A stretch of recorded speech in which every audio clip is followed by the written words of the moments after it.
ये चुनाव के बाद जीते हुए लोगों पर लागू होता है। आपकी सदस्यता हो जाएगी रद्द और आप एक साधारण व्यक्ति की तरह हो जाएंगे काम। अब ये बताइए, किसी पार्टी का कोई विधायक या सांसद अब छोड़ के भाग पाएगा? अब छोड़ के जाना उसके लिए नेक्स्ट टू इम्पॉसिबल हो गया।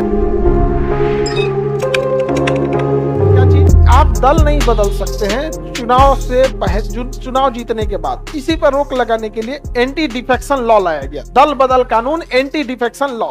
देखिए पहले क्या होता था ना कि राजनीति में उटपटांग चीजें हो जाती थी। जैसे सपोज कीजिए कि कांग्रेस ने चुनाव लड़ा, ठीक है, और बीजेपी, भारत में ये दो बड़ी पार्टियां हैं, ठीक है, ये इंडिया लेवल पे दो बड़ी पार्टियां। पता चला कांग्रेस में 150 लोगों ने जीता, अब बीजेपी में 200 लोगों ने जीता। समझ में आ गया कि नहीं आ गया? पहले क्या होता था कि भैया हम तुमको मंत्री बना देंगे, पैसा हैन तेन जो भी सेटिंग हो, इसमें से तुम आ जाओ 100 गो, ये हो गया 300, हो गया लोकतंत्र के जगह नोट तंत्र। पहले ये हो सकता, या इसमें से उठा के इसमें भेज दीजिए, पहले ये हो जाता था और बहुत बड़े पैमाने पे होता था। एक और ये कहावत हो गई कि एक आदमी था जिसका नाम था आयाराम। समझ में आ गया कि नहीं आ गया? तो उन्होंने दिन भर में 3 बार पार्टी बदल लिया, तो नामे हो गया आयाराम गयाराम। समझ में आ गया कि नहीं आ गया? एक दिन में 3 बार पार्टी बदल ली, सुबह कोई और, शाम में कोई और, दोपहर में कोई और, यहाँ पे नामे हो गया Aaya Ram Gaya Ram. Anti defection law इससे बहुत जरूरी होता है।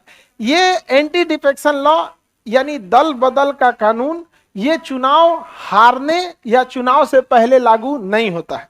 यदि कोई व्यक्ति चुनाव हार गया है या अभी चुनाव लड़ने जा रहा है तो ये लागू नहीं होता है। ये चुनाव के बाद जीते हुए लोगों पर लागू होता है, ताकि वो पार्टी बदलकर सरकार न बदल दे। तो पहला तो समझ में आ गया कि ये चुनाव जीते हुए सांसद या विधायकों पर लागू होता है। समझ में आ गया कि नहीं? ये कहता है कि चुनाव जीतने से पहले, चुनाव के एक दिन पहले भी आपको पार्टी बदलना है तो बदल लो पार्टी, लेकिन जिस पार्टी का चुनाव चिन्ह लेकर आपने वोट मांगा है, चुनाव जीतने के बाद अगर आपने पार्टी बदल लिया तो आपके ऊपर लगेगा एंटी डिफेक्शन लॉ, यानी दल बदल कानून। आपकी सदस्यता हो जाएगी रद्द और आप एक साधारण व्यक्ति की तरह हो जाएंगे, काम खत्म। गए थे पार्टी बदलने के लिए, काम बदल दिया आपका, जाए यहां से। अच्छा किया कि नहीं किया? अब आप चुनाव जीतने के बाद पार्टी नहीं बदल, कोई दिक्कत? हाँ, क्या कह रहा है कि बदल लिया है? कौन बदल लिया? अब उसके कुछ रूल है, उसको समझ जाइए, ठीक है, कि कब बदल सकते हैं कब नहीं बदल सकते हैं। इतना तो समझ में आ गया। अब ये बताइए, किसी पार्टी का कोई विधायक या सांसद अब छोड़ के भाग पाएगा? अब छोड़ के जाना उसके लिए नेक्स्ट टू इम्पॉसिबल हो गया। क्यों? कोई भाई अब काय लिए जाएगा? दिक्कत क्या है कि अगर अब चला जाता है तो उसकी तो सदस्यता ही खत्म हो जाएगी। तो इसको रोकने के लिए 52वां संविधान संशोधन किया गया था 1985 में, 1985।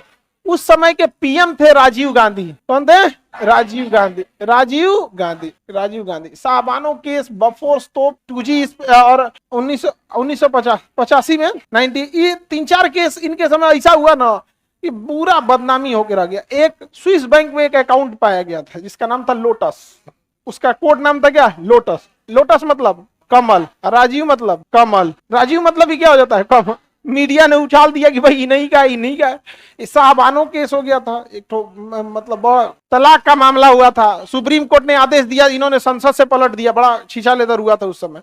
बफोर्स तोप बिना मतलब के उठा है। बफोर्स तोप का मेन मुद्दा उठा गया कि ये तोप अच्छी नहीं है, लेकिन 1985 में भले ये मुद्दा उठा दिया गया था अच्छी नहीं है, लेकिन 1999 का करगिल लड़ाई हम लोग ने उसी बफोर्स के दम पे जीते थे। उस बफोर्स ने तो छक्के छुड़ा दिए थे। तो कई बार हम लोग ने विरोध करते करते कोनो चीज का विरोध कर देते हैं। तो बफोर्स अच्छी तो ठीक है। तो राजीव गांधी के समय ये सबसे अच्छा कानून लाया गया था। उनकी विदेश नीतियां भी राजीव गांधी के समय ही रिफॉर्म करके बनाई गई थी। गुड़गांव, नोएडा, ये सब जो शहर हैं दिल्ली के आसपास, इन्हीं के समय से ना क्या हुआ था, ये समय था जो 80 से 90 का जो दशक था ना, एक्सपेंशन का दौर चल रहा था उस समय। अभी के समय में भी भारत में बड़े शहरों की जरूरत है, क्योंकि वही शहर है, नए शहरों के निर्माण नहीं। तो इस समय काफी चीजों की जरूरत थी, ये कर भी रहे थे। उसमें सबसे जरूरी काम था ये दल बदल कानून। इस कानून में कहा गया कि आप पार्टी चेंज, जीतने के बाद आप पार्टी चेंज नहीं कर सकते हैं। समझ में आ गया कि नहीं? इसमें कई नियम है। अगर पहला नियम, आप पहले समझ पार्टी चेंज कर देंगे तो ये आपको क्या कर देगा, खत्म। आप पार्टी चेंज नहीं कर, सबसे पहले तो दिमाग में बैठे कि हारे हुए लोग पार्टी चेंज करे या ना करे क्या फर्क पड़ता है, उनके लिए नियम लगा क्या करेंगे हम? नहीं, तो सिंपल आदमी है, तुम किसी का झंडा लेके घूमो, बोरा ओढ़ के घूमो, कौन मना किया है तुम्हें? तो जीते हुए पे ये लागू होता है। आप अगर जीते हैं किसी और पार्टी के नाम पर बदल लेंगे तो तो आपके ऊपर एंटी डिफेक्शन लग जाएगा। और किसी भी व्यक्ति के चुनाव जीतने में उसकी पार्टी का योगदान 50% होता है। 50% उस पार्टी का योगदान होता है, 30% योगदान उसका होता है, उसका व्यक्तिगत होता है, 20% ऐसा समीकरण बन जाता है कि ना उनका ना दे तो इन्हीं के दें। 3 चरण में पूरी के पूरी काम हो जाता है। समझ में आ गया कि नहीं आ गया? जैसे अगर 2024 का है, अब जहां जिस एरिया में मोदी जी को लोग ज्यादा पसंद करेंगे वहां बीजेपी से जीतना इजी हो जाएगा, जिस एरिया में उन्हें लोग कम पसंद करेंगे वहां जीतना मुश्किल हो जाएगा। समझ में आ गई नहीं? तो पार्टी का बहुत बड़ा इफेक्ट पड़ता है। तो पार्टी, अगर आपने पार्टी क्या कर दिया, चेंज कर दिया, तो क्या हो जाएगा? दल बदल लग जाएगा। अगर कोई निर्दलीय उम्मीदवार है, निर्दलीय उम्मीदवार ये किसी पार्टी को ज्वाइन नहीं कर सकता है।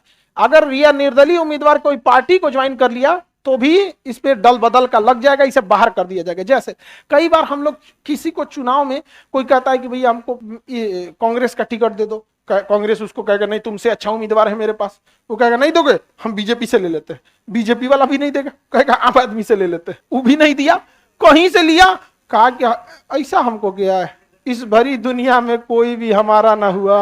अब कहेगा हम बिना किसी दल का चुनाव लड़ेंगे, निर्दलीय चुनाव, अकेले अकेले लड़ेगा। और अच्छा इंसान कभी कभी अकेले जीत जाता है, निर्दलीय उम्मीदवार जीत जा। अब सिंपल से एपीजे अब्दुल कलाम अगर चुनाव लड़ते बिना किसी पार्टी के तो नहीं जीत जाते, निर्दलीय जीत जाते हैं सब। तो कहा गया कि निर्दलीय उम्मीदवार भी पार्टी ज्वाइन नहीं कर सकता है, निर्दलीय नहीं कर, वरना सबसे ज्यादा वैल्यू इन निर्दलीय का ही होता है। मान के चलिए किसी को 1 सीट की जरूरत है, निर्दलीय कहेगा कि आ जाओ हम ले लेते 10 करोड़, आ जाओ। समझ में आ गया कि नहीं?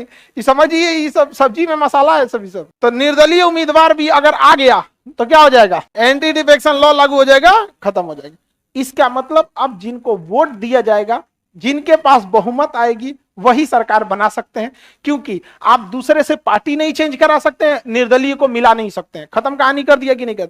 इसमें एक और नियम है, देखिए सपोज कीजिए कि किसी पार्टी की सरकार बन गई, कोई पार्टी है ए बी, मान के चलिए इसके पास 300 सीट है, बी के पास 150 सीट है। सरकार किसकी बनेगी? ए की, क्योंकि 273 हमारे पास अभी के समय क्या है? बहुमत। अभी के समय बहुमत कितना है? 273।